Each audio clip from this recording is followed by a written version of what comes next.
अभी आप सुन रहे हैं सुमन मलंगिया एंटरटेनमेंट को। बोली बोली छठी मैया की।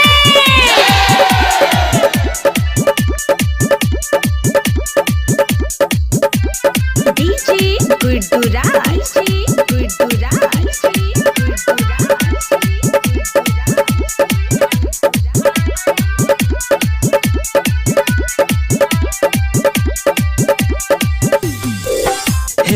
छठी मैया पार कदनैया भगेल राघ के बेरिया हे छठी मैया पार कदनैया भगेल राघ के बेरिया पनिया में थर शरीरिया बहै शीतली बरिया पनिया में थर कापै शरीरिया बहै शीतली बरिया। बोली बोली छठी मैया की। क्या नाम है आपका? डीजे सुमन। कहाँ घर है? खाए अजीपुर गांव मलंगिया मधुबनी।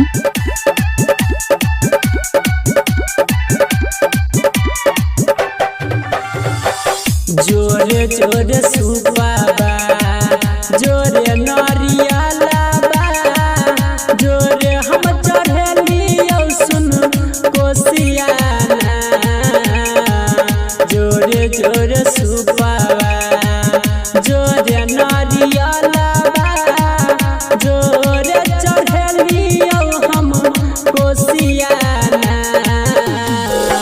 पनिया में थर कापै शरीरिया बहै शीतली बरिया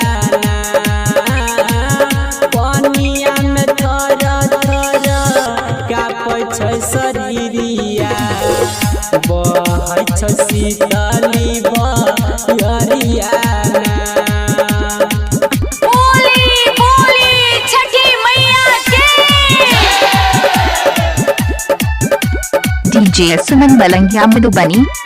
सुमन मलंगिया साले साले पूजबो तोहरे चरनिया गइब हम तोहरे भजनिया साले साले पूजबो तोहरे चरनिया गइब हम तोहरे भजनिया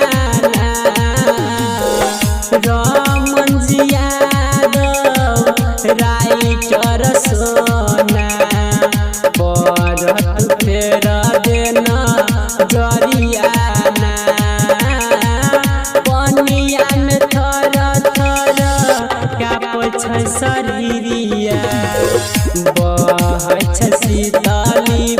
DJ Suman Malangiya Madhubani. Mobile number 8882।